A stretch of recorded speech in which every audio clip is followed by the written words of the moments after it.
હાર્ટની problem યુવાનોથી માંડીને બુઝુર્ગો સુધી થઈ રહી છે, અને એનું સોલ્યુશન એ હૃદય બસ્તી છે. ગાયનું ઘી, બલાદી તેલ, તલનું તેલ કે સરસોનું તેલ લઈ લો આપણે ઘરનું, અને એનું ગરમ કરીને એટલો ગરમ કરવાનો કે બળે નહીં. હા, નહીં તો બળતરા પડી જાય. એવું નહીં કરતા. આ ગરમ કરીને પછી એને આમાં નાખવાનો, ફરીથી નાખો, ઓડાલો. હા, આ નાખીને પછી આ ગરમ ગરમ તેલને પછી ફરીથી વાપસ ले લેવાનું. આવું. और थोड़ा भी तकिया लगा के करना अगली बार. है नीचे पीलो लगा के तो पूरा हार्ट तक पर आएगा. तो आ हृदय बस्ती जबरदस्त है. अंदरથી હાર્ટના બ્લોકેજ ઉગળી જાય છે. આનાથી દૂધીનો જ્યુસ, અર્જુનની છાલ, દાલચીનું હૃદયામૃત, અર્જુનારિષ્ટ, આ જે તમને કાર્ડિયોગ્રીડ જે ગમતું હોય એ કરી લો. એ તો એક પ્રયોગ છે હૃદય બસ્તી, જેનો હાર્ટ નબળો છે એના માટે પણ ઘણું લાભ કરે. એ તો અમારા 82 વર્ષના યુવાન છે અમારા જૈન સાહેબ. પહેલા રાજ્યસભા મેમ્બર પણ હતા, બહુ મોટા પત્રકાર પણ હતા, અને અત્યારે પણ છે, અને યોગ કરે છે. कितने दिनों से करते हैं? मैं 19 जब मेरी आयु 16 वर्ष की थी तब से. हाँ, और मैं स्वामी शिवानंद जी के आश्रम ऋषिकेश जाता था विंटर में, और गंगा जी में गोता लगाना दिसंबर के महीने में, और फिर पहाड़ी पे चल के ओपन में योग होता था. लेकिन जो प्राणायाम स्वामी जी आपने सिखाया है उसका कोई मुकाबला नहीं है. ये प्राणायाम नहीं, सारे रोगों को नष्ट कर देंगे. મહાઔષધિ. આ જૈન સાહેબ અમારા 82 વર્ષના છે, જ્યારે 19 વર્ષના હતા ત્યારથી કરે છે. હા, અને આ એક બીજી હોટ એન્ડ કોલ્ડ પ્રેસ, ઠંડા ગરમ શેક કહેવાય. જો આ એક બાર ઠંડુ, પછી આ ગરમ મૂકી દે. ઠંડા ગરમ આવો મૂકીને અને પછી સાથે સાથે ડીપ બ્રીથિંગ કરે સોતા સોતા. ભસ્ત્રિકા, કપાલભાતિ, અનુલોમ વિલોમ, ભ્રામરી, ઉદ્ગીત, અને જેને બહુ હાર્ટબીટ વધારે થતી હોય તો શીતરી શીતકારી પણ કરી લે. આ બધું કરીને આ ઘણા બધાને હાર્ટની પ્રોબ્લેમ થઈ રહી છે. આપને શું હતું, क्या था आपको? स्वामी जी प्रणाम. स्वामी जी, मेरे को यहाँ पे हार्ट ब्लॉकेज हुआ था. दोनों हाथों में क्या जो ब्लड प्रेशर था वो हमेशा अलग अलग आता था. हाँ जी, दोनों. यहाँ पे जैसे 80 आ गया या 70 आ गया ऊपर का, तो यहाँ पे 130 या 140 ऐसे हो जाता था. इतना डिफरेंस था दोनों में. तो मैं वहाँ पे प्राइमस हॉस्पिटल में दिल्ली में दिखाया, और उन्होंने मुझे बताया कि भी आपको कोई ना कोई हार्ट से रिलेटेड प्रॉब्लम है, आप किसी कार्डियोलॉजिस्ट को कंसल्ट करें. चलो अनुलोम विलोम करो. કાર્ડિયોલોજિસ્ટ ગુડગાંવ में આર્ટેમિસ હોસ્પિટલ में. વાતો છે એ તો અમે બતાવીએ છીએ. ઘણા બધા અહીંયા જોઈને તમે તો યોગ ભૂલી ગયા. આપનો યોગ ही भूल गए करते करते. जनरल पब्लिक को मैं ये जानता हूँ अच्छी तरीके से कि किसी को नहीं पता कि एक दफ़ा अगर ब्लॉक के अंदर कोई ब्लॉकेज हो गई है तो वो किसी तरीके से ठीक हो सकती है. उसका इलाज जो डॉक्टर हॉस्पिटल्स के अंदर बताते हैं वो सिर्फ ये है कि या तो स्टंट्स लगवा लो, और या ज़्यादा है बाईपास सर्जरी करा लो, और कोई तरीका नहीं है. और एक शरीफ आदमी को इस तरीके से ट्रैप कर लेते हैं कि उसको डरा कर और उसकी बाईपास सर्जरी कर लेते हैं. मैं अपनी एग्जांपल, मैं गुड़गांव से हूँ, मेरी अपनी एक एग्जांपल है. मेरे को थोड़ी सी परेशानी हुई, मैं हॉस्पिटल में गया, उन्होंने कहा कि जी आपकी तो 2-3 जगह ब्लॉकेजेस है और आपकी बाईपास सर्जरी करनी पड़ेगी. ये आज से 10 साल पुरानी बात है, 2011 के अंदर. मैं naturally I had got faith in the doctors, और मैंने डॉक्टर्स की बात मान के मैंने बाईपास सर्जरी करवा ली. और सर्जरी करवाने के बाद उसके बाद कम से कम 5 डॉक्टरों ने, बढ़ा के नहीं बता रहा, 5 डॉक्टरों ने मुझे, जब मेरा इको करते हैं, मैं एनुअल चेकअप पर मैं जब भी जाता हूँ, वो सब मेरे को ये पूछते हैं कि ये बताइए क्या आपके हार्ट में कोई प्रॉब्लम हुई थी, आपने बाईपास सर्जरी क्यों कराई. अब देखिए, एक शरीफ आदमी के साथ अगर डॉक्टर्स के ऊपर विश्वास करने का ये नतीजा मिलता है तो ये कितना बड़ा पाप है, कितना बड़ा जुल्म है. पढ़ा लिखा हूँ मैं, और मैं बहुत रिस्पॉन्सिबल पोस्ट से रिटायर हुआ हूँ, पर मैं एक सीधा साधा आदमी और विश्वास करता हूँ. मैं डॉक्टर पर मैंने विश्वास किया, और तब तक जनरल पब्लिक के अंदर यही था कि भाई जो अगर आपकी हार्ट ब्लॉकेज हो गई तो बाईपास सर्जरी होगी एंजियोप्लास्टी या बाईपास सर्जरी. उसके बाद एंजियोप्लास्टी के लिए कह दिया. तो इस तरीके से जो एक नॉर्मल, अब मैं ठीक हूँ, मेरी टेस्ट आए हैं 100% परफेक्ट आए हैं. जी हाँ, आपने मैं ऑपरेशन करवाया क्यों? अब मैं यहाँ पर आया हूँ सिर्फ इसलिए कि आगे की जिंदगी मैंने ठीक जीनी है, कि दोबारा आप ब्लॉकेजेस ना हो। और मैं क्योंकि इसकी लाइफ 10 साल बताते हैं, उसके बाद कोई ना कोई और परेशानी पैदा हो जाती है। तो मैं यहाँ आया इसलिए हूँ और मुझे बहुत खुशी हुई है। पर अफसोस की बात यह है कि ये बातें जनरल पब्लिक तक नहीं पहुँची हैं, उनको पता नहीं है। हाँ जी, अब देखो इन्होंने तो करवा ली, इसके बापू ने नहीं करवाई। हाँ? तो चलो मेरे अब- 2009 में मेरे डैडी को सीवियर हार्ट अटैक हुआ। कई लोगों ने बोला या स्टंट करा लो या बाईपास करा लो, हमने नहीं करवाया। स्वामी जी के पास आए, राय ली, स्वामी जी ने अपनी मेडिसिन वगैरह दी हमें, जिसमें अर्जुन मेनली था। तो आज 2009 से 2021 आ गया। My father is all right, बड़े ठीक हैं, कुछ नहीं हुआ उनको, कुछ नहीं हुआ, बिल्कुल फिजिकली फिट बैठे हैं। आपका क्या कमजोर हुआ था? ऑपरेशन हुआ था। अरे इसका भी कटाया हुआ है। अब बहुत से अब एक कटे पटे आए हैं मेरे पास। अब एकदम ऑपरेशन करना, नहीं तो जान खतरा अब में। दोबारा नहीं आएगी गड़बड़, नहीं तो 10 साल बाद फिर यही हालत होगी। एक बार ऑपरेशन करा लिया, आयु कितनी? 10 साल। योग करनी पड़ेगी। तुम पहले आगे मुझे अभी नहीं आया। 2 महीने पहले मुझे हार्ट में प्रॉब्लम हुई सर, और मैंने एंजियोग्राफी कराई तो बोले 99% एक ब्लॉकेज है, 99। ओ और बोले स्टंट डालना पड़ेगा। बैठ बैठ। तो मैंने मना कर दिया। घर वाले सब थे कि स्टंट डलवा लो, मैंने कहा नहीं डलवाऊंगा और मैं बाबा जी के पास जाऊंगा। तो मैं बिना स्टंट डलवाए आपके ये पास बिना आ गया। कटे पिटे आ गए। चलो मेरा अभिनंदन है। बाकी तुम कट पिट के भी आ गए तो लुटोगे पिटोगे नहीं अब दोबारा से। अब दोनों का ही समाधान है। 10 साल बाद दोबारा से बाईपास, 10 साल 5 साल बाद किसी को दोबारा से एंजियोप्लास्टी। एक तो मुसलमान मुश्ताक भाई मेरे पास आए, 1 साल बाद दोबारा से उसको। क्यों? उसका कोलेस्ट्रोल 800, ट्राइग्लिसराइड 3500। पहली बार मैंने देखा। यहाँ आते ही 150 कोलेस्ट्रोल, 200 ट्राइग्लिसराइड। किससे? लौकी का जूस, अर्जुन की छाल, दालचीनी, साधारण सी चीजें। मैं कोई यहाँ तंत्र मंत्र यंत्र षड्यंत्र नहीं करता। तू क्या दिखा रहा है? बाईपास हुई मेरी। पहले पक्षेबाद में कोई प्रॉब्लम नहीं है मेरे, पहले भी कोई प्रॉब्लम नहीं थी। अचानक एक दिन बाजू में दर्द हुआ था। अरे हाँ बस काट। कहाँ से आए हो? मैं हरियाणा भिवानी डिस्ट्रिक्ट से। वो तो आवाज तो थारी लाग ही रही थी क्यों आया है। हाँ जी। तो ये अब दोबारा नहीं कटेगा हाँ, पिटेगा। हाँ बस। ये नहीं तो ये लुटना कटना पिटना। अभी तो जींद से आए हो। नहीं, मैं तो ठीक हूँ। आप अनुलोम विलोम करो। मैं तो स्वास्थ्य लाभ के लिए आया हूँ, और मेरी वाइफ को थोड़ा कमर पेन है, वो एक बार मिलना चाहेंगे बाद में। लेकिन एक मैं चीज़ बताना चाहता था, बल्कि वहाँ भी, क्योंकि हमारी भाभी को ना इन्फेक्शन हो गया था अभी कोरोना के टाइम में। तो एक हमारे भतीजे को हुआ था। भतीजा तो हॉस्पिटल में एडमिट करवा दिया था, उसको तो डॉक्टर बचा नहीं पाए। 39 साल का। 39 साल? हाँ 39 साल का। और 2 दिन बाद हमारी भाभी का फिर वो CT स्कैन करवाया, उसके ये बोला कि भाई इसको तो वेंटिलेटर की जरूरत पड़ेगी, ये तो एटम बम है, तो कभी फट सकता है। कभी फट सकता है। हाँ, फिर हमने क्या किया, उनको घर लेके आ गए। घर लेके आने के बाद आपकी जो कोरोनल किट है वो चालू कर दी अगले दिन। सवासारी गोल्ड उस दिन अवेलेबल। अगले दिन फिर मैंने बोला सवासारी गोल्ड लेके आओ, और हमारी भाभी को सवासारी गोल्ड चालू किया, और वो परमात्मा की कृपा से आज बिल्कुल स्वस्थ हैं। और ये बड़ी ये- बात है। जो बेटा कितने साल का? 39 का, 39 का बालक जो हॉस्पिटल में भर्ती गया वो वापस नहीं आया। और एक ही बेटा था वो। और जो उनकी जो हमारी भाभी जी थे, उसकी कितनी उम्र थी? उनकी है करीब 60 साल के करीब, 60 साल और शुगर भी, बोल दिए थे कि अब ये तो वेंटिलेटर पर डालनी पड़ेगी। वो जिंदा है। और शुगर भी, BP भी उनको, बीपी शुगर। और उसको भतीजे को कुछ भी नहीं था, बिल्कुल स्वस्थ था वो। अब वो- मैंने ये बोल दिया तो रोड़ा मच गया। अरे अब देखो, मेरे से पूछते हैं बाबा रामदेव कहाँ का प्रोडक्ट है। मैं गुरुकुल कालवा जींद का प्रोडक्ट हूँ, तो आया है। आदम प्रकाश। अब हम ऐसे पेड़ के नीचे बैठ के पढ़े।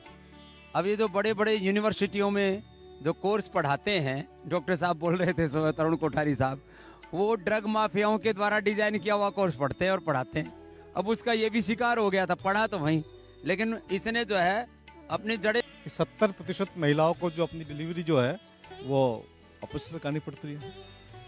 उसने कहा भाई विद मेरी मजबूरी है, नया नया MD करके निकला हूँ, मुझे ही काम करना पड़ेगा। लेकिन 1 साल 2 साल बाद छोड़ दिया उसने वहाँ से भी। अब आप सोचिए, क्या वास्तव में 70% महिलाओं की जो एक नॉर्मल प्रोसीजर है डिलीवरी, जो एक नॉर्मल है, एक असिस्टेंस की जरूरत होती है उसके अंदर, क्या वास्तव में इतनी बड़ी सर्जरी की आवश्यकता होती है? और सबसे बड़ी बात क्या करते हैं, जब फर्स्ट डिलीवरी होती है तो उस टाइम सर्जरी हो गई तो सेकंड में फिर चांस बन जाता है। और आज से 50-100 साल पहले तो 100% नॉर्मल डिलीवरी होती। हाँ, इसके बाद स्वामी जी मैं आपको एक बात, हाँ, ये जो कहते हैं सिजेरियन सेक्शन, ये भी हमारी देन है। कैसे देन है हमारी?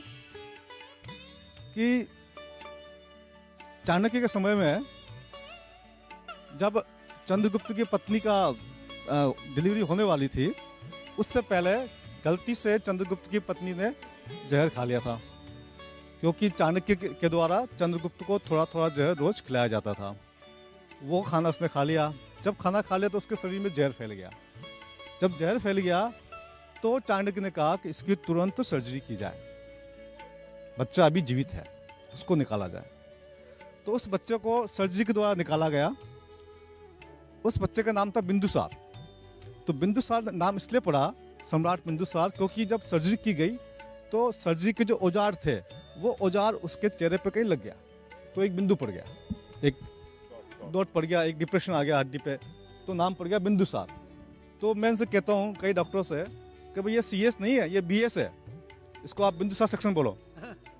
सीजर तो बहुत बाद में पैदा हुआ उसके पहले हम लोग, इसका मतलब जब ये सर्जरी होती थी, जब उस समय सर्जरी थी तो हमारे पास सर्जरी के इक्विपमेंट्स भी थे, तभी तो क्या इन लोगों ने, तो सर्जरी के सारे इक्विपमेंट्स हमारे पास पहले से थे। ये CS भी हमारा ही आजाद किया हुआ है, लेकिन इन लोगों ने जो जो हमसे कॉपी किया उसको मिसयूज किया, और इतना ज़्यादा मिसयूज किया कि पब्लिक आज जहाँ भी जाके देखो, किसी से भी बात करो तो वो कुछ न कुछ एलोपैथिक डॉक्टर के खिलाफ बोलता ही है। अभी आपके सामने हुआ तो आप बोलेंगे इस बात को, इनके साथ हुआ वो बोलेंगे, किसी महिला के साथ हुआ वो बोलेंगे। तो इतना ज़्यादा मिसयूज हो चुका है। तो अब समय आ चुका है इस बात का सबको बताने का, सबको समझाने का कि इस मिसयूज को बंद किया जाए। ये दोनों तरफ से होगा, जनता के विरोध से भी होगा और जो एलोपैथिक डॉक्टर है उनको समझाने से भी होगा। हम दोनों काम करेंगे। गैर जरूरी सर्जरी, गैर जरूरी दवा, गैर जरूरी टेस्ट, આ ત્રણેયમાં ખોટું કામ થઈ રહ્યું છે અને એનાથી લોકો ખૂબ પીડાયેલા છે।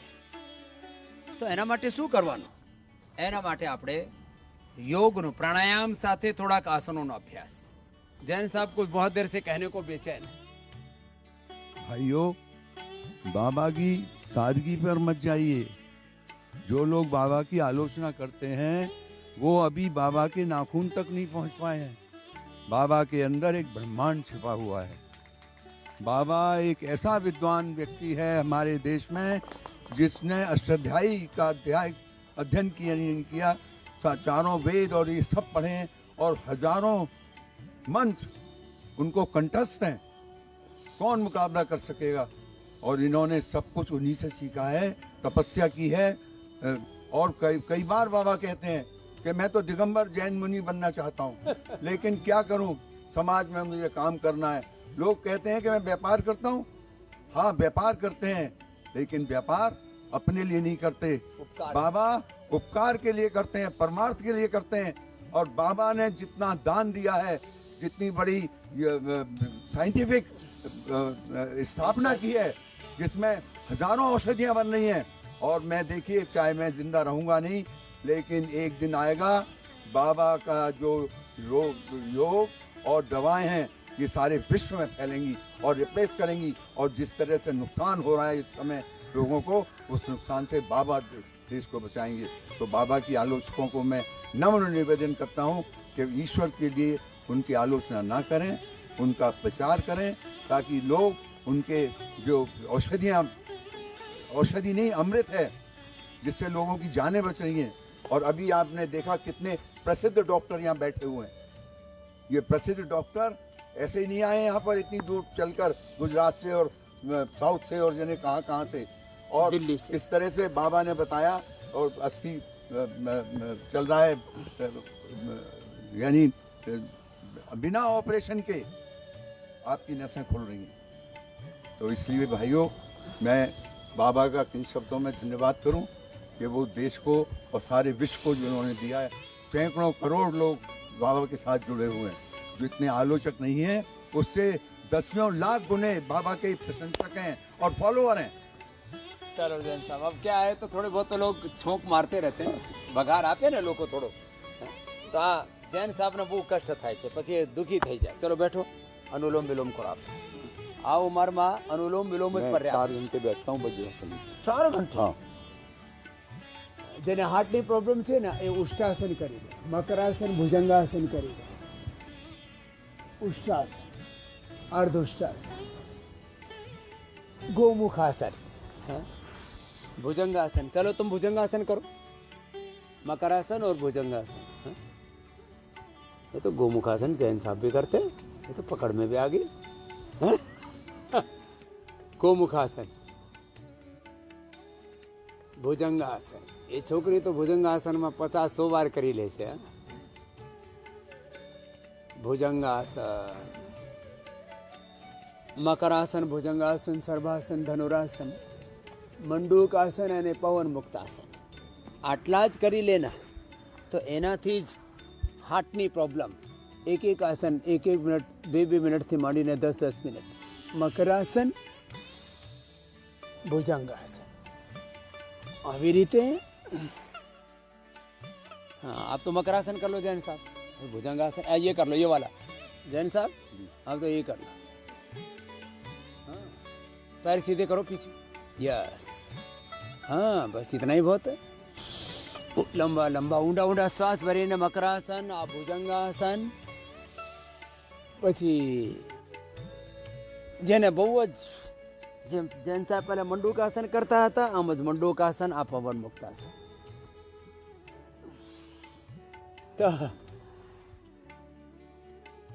યોગના ફળ અમે આખા દેશને આપ્યા.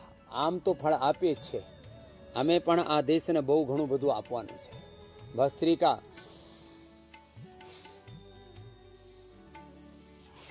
કપાલભાતિ, અનુલોમ વિલોમ 5 સેકન્ડમાં લેવાનો, 5 સેકન્ડમાં કાઢવાનો.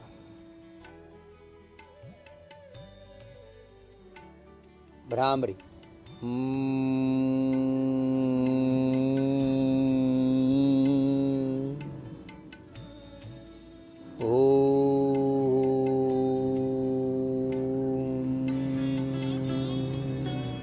पाँच 7 बार 5 मिनट करवानो भ्रामरी उठती. शीतली शीतकारी,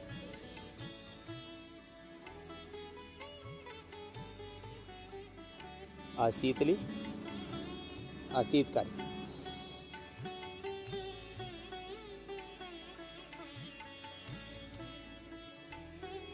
शीतली में जीभ बहार काढ़ीने, शीतकारी में जीभ दांतनी पाछळ लगावीने आम.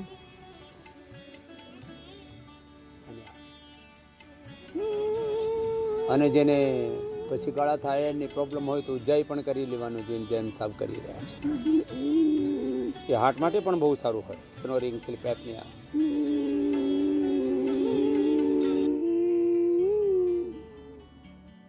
અને જેને લોહી બહુ થીક થઈ ગયું હોય એના માટે શું?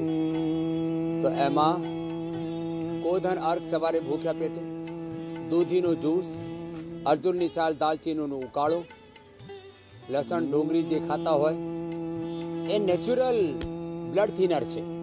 કોલેસ્ટ્રોલની દવા એ લીવરને ખરાબ કરે છે, શરીરને બહુ એના ગેરઅસર થાય છે. એની જરૂરિયાત તમને પડશે. યોગ કરજો અને જે બધા ઉપયોગો બતાવ્યા છે ઉપયોગ કરજો. આહાર, વિચાર, વાણી, વ્યવહાર, સંયમમાં થોડુંક મર્યાદા, તો આખો જીવન તમારું નિરોગી રહેશે. એટલે મારું બધાથી આહવાન, દરરોજ યોગ કરજો, દૂધીનો કલ્પ કરજો, ખાવામાં પીવામાં સંયમ, મર્યાદા રાખજો. તમને નેચરલ બાયપાસ થઈ જશે, નેચરલ એન્જિયોપ્લાસ્ટી થઈ જશે. અને જેને એકવાર બાયપાસ એન્જિયોપ્લાસ્ટી થઈ ગઈ છે એને ફરીથી જરૂરત નહીં પડે. તો આવું મોટું વિજ્ઞાન છે આ યોગ. તો યોગ ભગાવે રોગમાં દરરોજ એવી અસ્મિતા ઉપર મારી સાથે યોગ કરજો અને 100 પ્રકારથી તન, મન, આત્માથી સદાય નિરોગ રહેજો.